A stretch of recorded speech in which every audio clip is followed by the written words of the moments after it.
Student, in the last of the mitosis, we study the significance of mitosis. देखो क्या क्या importance होते हैं आपके माइटोसिस के। फर्स्ट आपको पता है ग्रोथ। ग्रोथ आपको हमारी बॉडी में सोमेटिक सेल्स हैं जो फॉर्म्ड होती है, वो कौन से प्रोसेस से होती है? माइटोसिस से। इसीलिए माइटोसिस एसेंशियल है for growth and development of multicellular organisms. First, it help in the growth and development of multicellular organisms. Second, it help to maintain nucleocytoplasmic ratio. देखो नाम से इंडिकेशन मिल रही है, न्यूक्लियोसाइटोप्लाज्मिक रेशियो यानी कि क्या है? एक सेल है, एक सेल के अंदर सेंट्रली प्लेस्ड क्या है? न्यूक्लियस है, ठीक है। स्टार्टिंग में सेल छोटी होती है, तो उस केस के अंदर इसमें आपको क्या स्मॉल है, न्यूक्लियस और साइटोप्लाज्मिक रेशियो इक्वल होती है। जैसे देखो ये स्मॉल सेल बन गई, ये स्मॉल सेल है। जैसे जैसे सेल बढ़ती रहती है, साइटोप्लाज्म उसका इंक्रीज होने लग जाता है, न्यूक्लियस का साइज उतना रह जाता है। यानी nucleus ratio by cytoplasmic ratio divide by, तो साइटोप्लाज्मा बढ़ेगा तो ये रेशियो कम होनी शुरू हो जाती है, जिसकी वजह से डिस्टर्बेंस आ जाती है न्यूक्लियोसाइटोप्लाज्मिक रेशियो में, ठीक है। तो इसका मतलब क्या है कि जो हमें किसी सेल के अंदर न्यूक्लियोसाइटोप्लाज्मिक रेशियो को क्या करना है? मेंटेन करना है, ताकि बेटर कंट्रोल हो जाए न्यूक्लियस का किस पे? साइटोप्लाज्मा पे। तो इसीलिए एक सेल किसमें चली जाती है? डिवीजन में। यानी कि cell growth result in the disturbing the ratio between nucleus and cytoplasm. जैसे जैसे सेल का साइज बढ़ता है, साइटोप्लाज्मा ज्यादा बढ़ता है, तो न्यूक्लियोसाइटोप्लाज्मिक रेशियो क्या हो जाती है? कम। इसीलिए सेल किसमें चली जाती है? डिवीजन में। So it help to maintain the nucleocytoplasmic ratio. Third आता है सेल रिपेयर। देखो आपकी स्किन है, स्किन की लेयर क्या हो जाती है? आपकी पील ऑफ होती रहती है कुछ टाइम के बाद। ऐसा क्यों होता है? रिपेयर का मतलब क्या? ये वो मैकेनिज्म है जो ओल्ड सेल्स को और जो ब्रेकेज और बोर्न आउट का मतलब जो टूटी फूटी सेल्स पड़ी है उनको रिप्लेस करने में क्या करता है? हेल्प करता है। सेल रिपेयर का क्या mechanism? For replacing old and worn out cells. अब देखो इसके एग्जांपल क्या है? जो हमारी स्किन की लेयर है, upper layer of the epidermis. Second जो लाइन करती है हमारी cells and cells of the lining of gut. Gut क्या होती है? Alimentary canal. कुछ सेल्स ऐसी होती है जो हमारी एलिमेंट्री कैनाल में वो भी रिप्लेस होती रहती है। इसके अलावा हमारी ब्लड सेल्स, ब्लड सेल्स में जैसे आपका आरबीसी और डब्ल्यूबीसी आती है, ये भी कुछ टाइम के लाइफ स्पैन के बाद रिप्लेस हो जाती है। तो ये मोस्टली रिप्लेस किसकी वजह से होती है? माइटोसिस की वजह से। अब आता है मेंटेनेंस ऑफ सेल साइज। ये माइटोसिस सेल साइज को मेंटेन करने में क्या करता है?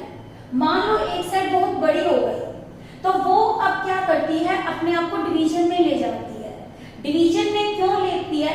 ताकि surface area to volume ratio क्या रहे? मेंटेन रहे, ठीक है। अब देखो यहाँ एक टर्म और आ गई, सरफेस एरिया वॉल्यूम रेशियो। ये भी मेंटेन करना जरूरी है। देखो surface by area by volume, जैसे वॉल्यूम तो एरिया किसमें होता है? मीटर स्क्वायर में। वॉल्यूम किसमें होता है? मीटर क्यूब में। जैसे जैसे एक सेल साइज में बढ़ती है तो वॉल्यूम बढ़ता जाता है, और ये सरफेस एरिया वॉल्यूम रेशियो क्या हो जाती है? कम होती जाती है, क्योंकि वॉल्यूम क्यूब की फॉर्म में बढ़ता है और एरिया किसमें बढ़ता है? स्क्वायर की फॉर्म में। इसीलिए उसको मेंटेन करने के लिए एक सेल किसमें जाती है? डिवीजन में जाती है। It help to maintain the cell size. फिर आता है मेंटेनेंस ऑफ क्रोमोसोम नंबर। आपको पता है डॉटर सेल में भी सेम नंबर ऑफ क्रोमोसोम्स होते हैं जितने किसमें होते हैं? पेरेंट्स में, माइटोसिस में। यानी डिप्लॉइड सेल डिप्लॉइड ही बना रही है, और उस केस के अंदर इसका जेनेटिक कॉम्प्लीमेंट क्या है? सेम है। It result in the production of diploid daughter cell. ज्यादातर माइटोसिस किसमें होती है? डिप्लॉइड सेल्स में होती है।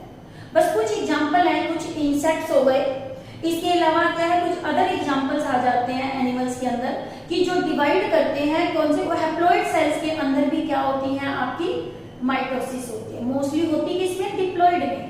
यानी माइटोसिस से डिप्लॉइड सेल डिप्लॉइड ही बनाती है, और इसमें डीएनए रेप्लिकेशन कर रहा है, सेम कॉपी बनाता जेनेटिक कॉम्प्लीमेंट क्या है, सेम।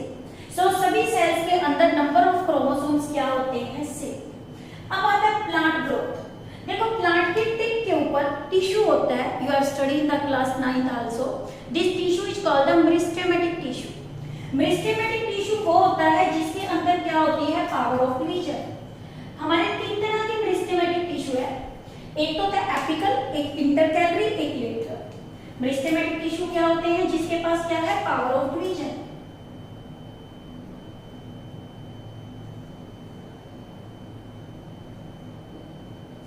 ठीक है, इसमें पावर ऑफ डिवीजन है, तो इसके दो टिश्यू कौन कौन से, एक एपिकल और एक लेटरल।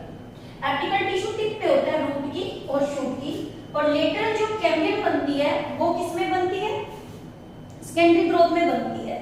और उसी की वजह से प्लांट के अंदर क्या रहती है, continuous through out the life क्या रहती है, ग्रोथ रहती है। देखो आपको पता है प्लांट्स कितने लंबे टाइम तक ग्रो करते रहते हैं, 100 तक, 200 तक, मेनी इयर्स की उसकी एज हो सकती है, बट एनिमल की नहीं होती। यानी जो through out the life growth होती रहती है, लाइफ इतनी कंटिन्यू रहती है, वो किसकी वजह से रहती है, माइटोसिस।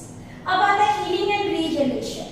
मान लो आपको कोई कट लग गया, कोई वुंड हो गया, वो वापस ठीक होना शुरू हो जाता है, वो किसकी वजह से होता है, आपका माइटोसिस डिवीजन की वजह से। रीजनरेशन, जैसे लिजार्ड की टेल टूट गई तो नई आ गई, स्टारफिश की आर्म टूट गई वो नई आ गई, तो रीजनरेशन मैकेनिज्म में, हीलिंग ऑफ बाउंड में, इन दोनों में भी हेल्प करता है। तो वो कौन हेल्प कर रहा है, माइटोसिस।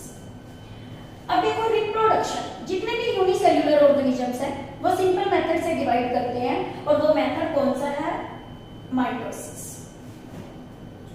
अब आता है कि आज के टाइम में आप सुन रहे हो कैंसर बहुत ज्यादा फैला हुआ है। ये कैंसर है क्या, एक सेल पहले डिवाइड करती है, ग्रोथ करती है, फिर डिवाइड करती है, फिर ग्रोथ करती है, फिर डिवाइड करती है, बट एक कैंसर सेल कभी भी अपनी ग्रोथ नहीं करती, वो अंडर डिवीजन जाती रहती है। यदि वो बार बार डिवाइड होती रहेगी, नंबर ऑफ सेल्स बन जाएंगी, नंबर ऑफ सेल्स बन के एक ग्रुप ऑफ सेल्स बन जाएगा, जिसे हम ट्यूमर बोल देते हैं। यानी कि जो एक सेल अनकंट्रोल्ड माइटोटिक डिवीजन करती है तो उससे क्या बन जाता है, कैंसर। यानी माइटोसिस की वजह से ही क्या होता है, कैंसर होता है। ये हमारे क्या है, सिग्निफिकेंस है माइटोसिस, और ये सारे पॉइंट मोस्टली अकॉर्डिंग टू क्या है, एनसीईआरटी है। एनसीईआरटी में गिवंस है कि same language, this is also NCERT point, very very important, लगभग सारे ही एनसीईआरटी हैं। मैंने हेडिंग को दे दी, growth, maintenance of nucleocytoplasmic ratio, cell repair, maintenance of cell size. Cell size की बात करोगे तो किसकी करोगे, surface area to volume ratio. फिर इसमें क्या करोगे, क्रोमोसोमल नंबर की मेंटेनेंस होना, यानी इक्वेशनल डिवीजन होना, सेम जेनेटिक मेकअप बन जाना सभी का, plant growth throughout the life होना, healing, regeneration, reproduction and cancer are the other significance of the mitosis. Now the important points regarding the mitosis. First, what is the generation time?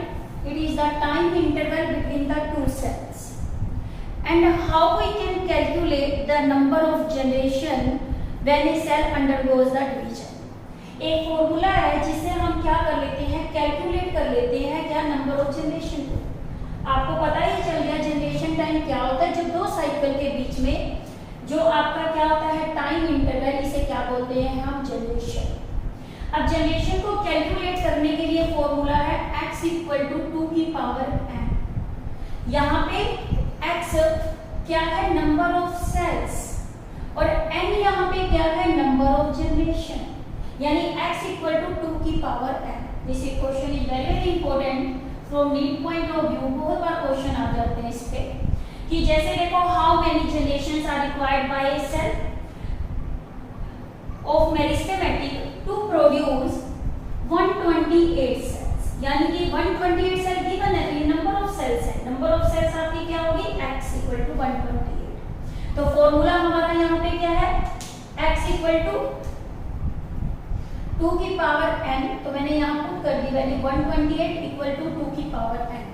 अब n को हमें calculate करना है, तो देखो क्या हुआ, पहले एक सेल से 2 बनी, 2 से 4, 4 से 8, 8 से 16, 16 to 32, 32 64 and 64 to 128। Generation count कर लो, 1 2 3 4 5 6 7, यानी यहाँ 2 की पावर कितनी होगी 7, यानी नंबर ऑफ जनरेशंस यहाँ पे कितनी हो गई आपकी 7। Like this calculate the generations, number of generations when a cell produce 64 sales.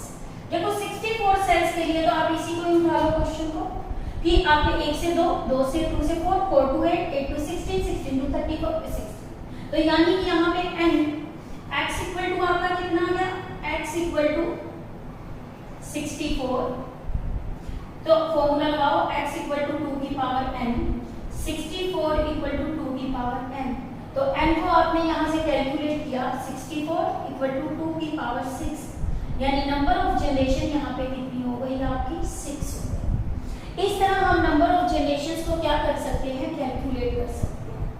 इसी तरह एक सेकंड क्वेश्चन और आता है आपका, जिसे हमें कैलकुलेट करना है number of mitotic division required, कि हमें कितने नंबर ऑफ माइटोटिक डिवीजंस को क्या करना है, रिक्वायर्ड होते हैं to produce n number of cells. पहले तो हमने जनरेशन टाइम किया, अब सेकंड इंपॉर्टेंट क्वेश्चन आपका क्या है, number of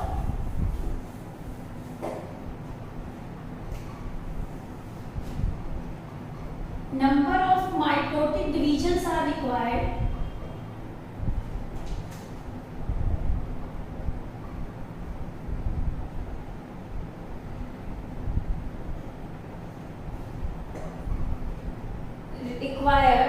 for a cell to produce number of cells। ठीक है, नंबर ऑफ सेल्स को इसमें हम क्या लिखते हैं, n से। अब देखो इस केस के अंदर आपका क्या है, फॉर्मूला आपका क्या रहता है, नंबर ऑफ माइटोटिक डिवीजन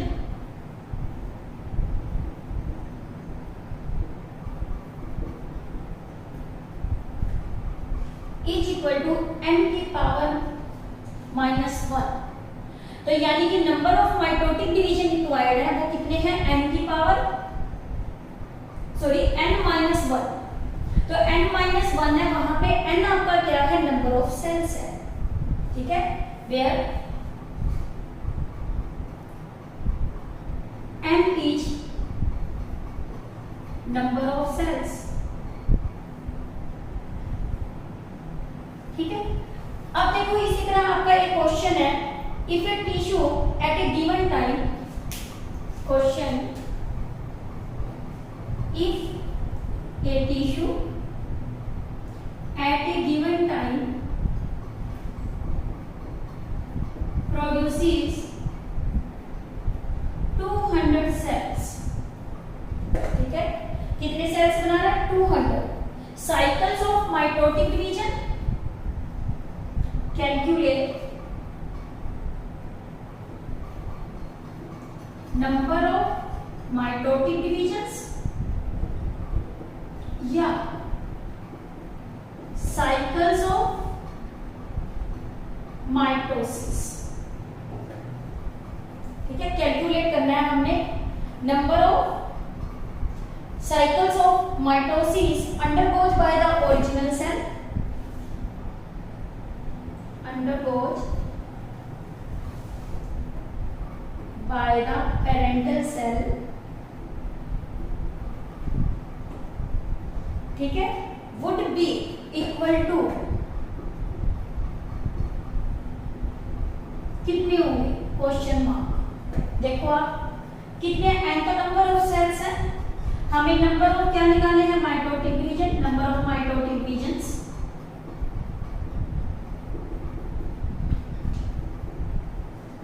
तो इस केस में आपके क्या होंगे, n-1 कितने थे number of cells, that is 200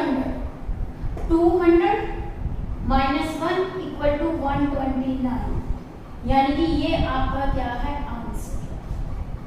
ठीक है, इसी तरह एक क्वेश्चन और दे रही हूँ मिक्सिंग में दोनों के, कि हम कंसीडर करेंगे अभी कि if a cell produces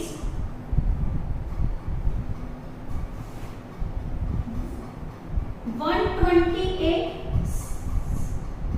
cells, calculate number of generations and number of mitotic divisions.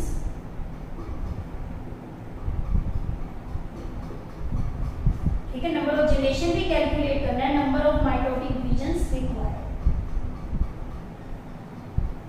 अब देखो इस क्वेश्चन में आता है, पहले तो ये कह रहा है नंबर ऑफ जनरेशंस। आपको पता है नंबर ऑफ जनरेशन के लिए क्या फॉर्मूला था, x = 2 की पावर n।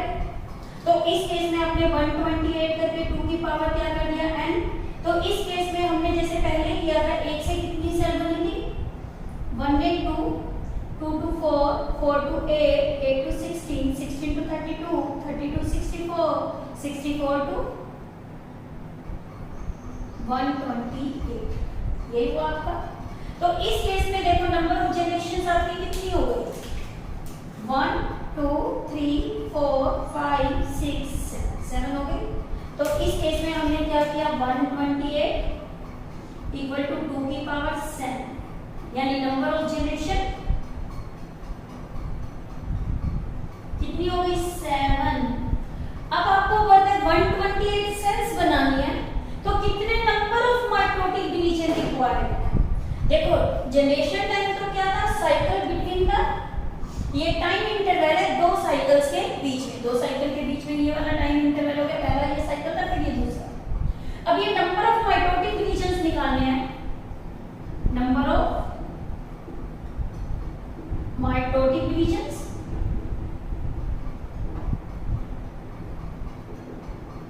तो कैसे निकालोगे, n-1, ये फॉर्मूला था।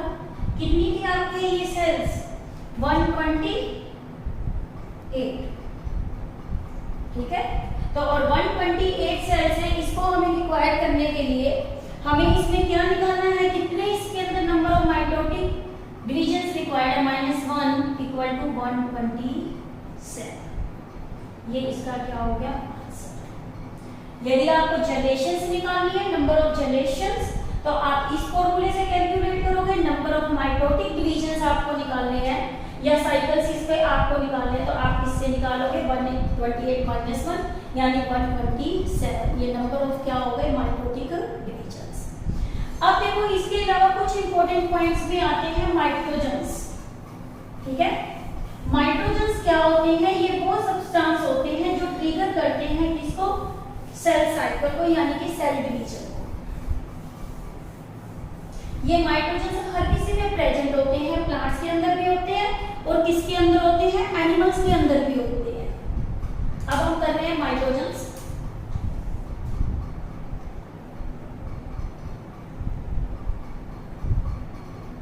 ठीक है, what are the mitogens? Mitogens are the substances या factor which brings the cell division. Mitogens are the substances or factors which trigger the cell division. ठीक है, जो सेल डिवीजन को क्या करते हैं, प्रमोट करते हैं, उन्हें हम क्या बोलते हैं, माइटोसिस बोलते हैं। ये फैक्टर्स या क्या होते हैं, सब्सटेंसेस होते हैं।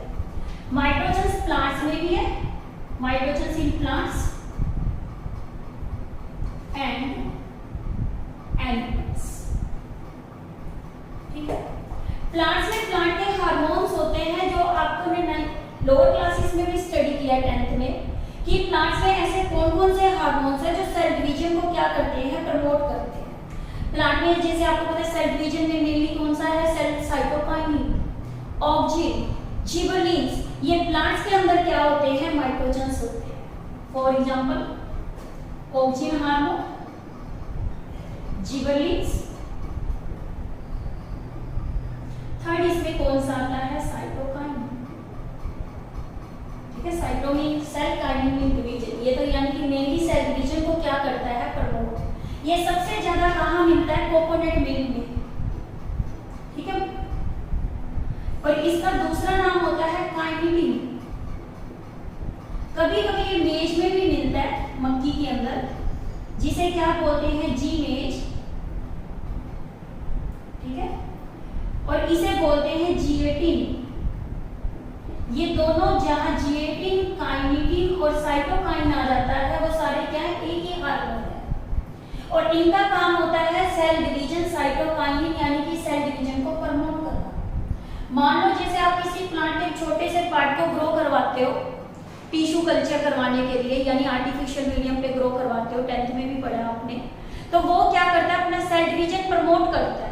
पहले एक मास ऑफ सेल बनाता है जिसे क्या बोलते हैं, कैलस। तो उस केस के अंदर हम उसमें कौन से हार्मोन डालते हैं, साइटोकाइन डाल देते हैं, जिसकी वजह से क्या है, उसमें सेल डिवीजन क्या हो जाता है, प्रमोट हो जाता है। यानी कि ये सारे क्या होते हैं, प्लांट के अंदर माइटोजेंस है। ये प्लांट माइटोजेंस हो गए। सेकंड आते हैं एनिमल माइटोजेंस। एनिमल माइटोजेंस में एक आपने इंसुलिन हार्मोन के बारे में सुना होगा, जो कौन रिलीज करती है, पेनक्रियाज रिलीज करता है, ठीक है, रिलीज बाय पेनक्रियाज। ये भी इसमें किसका काम करता है, माइटोजेंस का काम करते हैं। इसके अलावा स्टेरॉइड्स, स्टेरॉइड्स कौन से होते हैं, सेक्स हार्मोन्स होते हैं, सेक्स हार्मोन्स। और ये रिलीज किससे होते हैं, गोनैड से। गोनैड्स में दो आते हैं, मेल में तो क्या आती है, टेस्टिस, और फीमेल में क्या आती है, ओवरी। और ये भी इसको क्या करते हैं, प्रमोट करते हैं, ठीक है। फिर देखो इसके बाद थर्ड में इस पे आता है प्लेटलेट ड्राइव ग्रोथ फैक्टर्स। क्या वर्ड बोला, प्लेटलेट ड्राइव ग्रोथ फैक्टर्स। यानी कि प्लेटलेट तो आपको पता है ब्लड के अंदर एक सेल्स होती हैं, ड्राइव्ड ग्रोथ फैक्टर्स।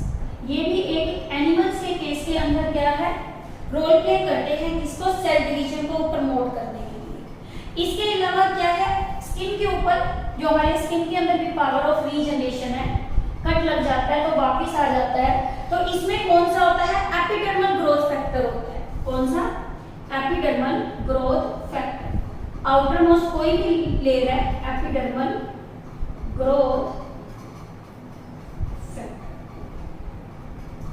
ठीक है। इन्हें हम प्लांट्स के क्या बोलते हैं, माइटोजेंस बोलते हैं। और इसमें एनिमल में भी माइटोजेंस।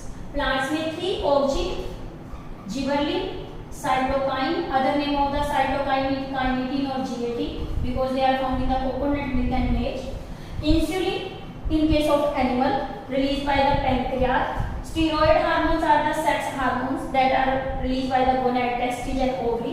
Testes in the male and ovary in the female. और platelet derived growth factors and the epidermal growth factors, ठीक है। तो इस केस के अंदर ये सारे क्या हैं, माइटोजेंस होते हैं। This is regarding about the माइटोजेंस।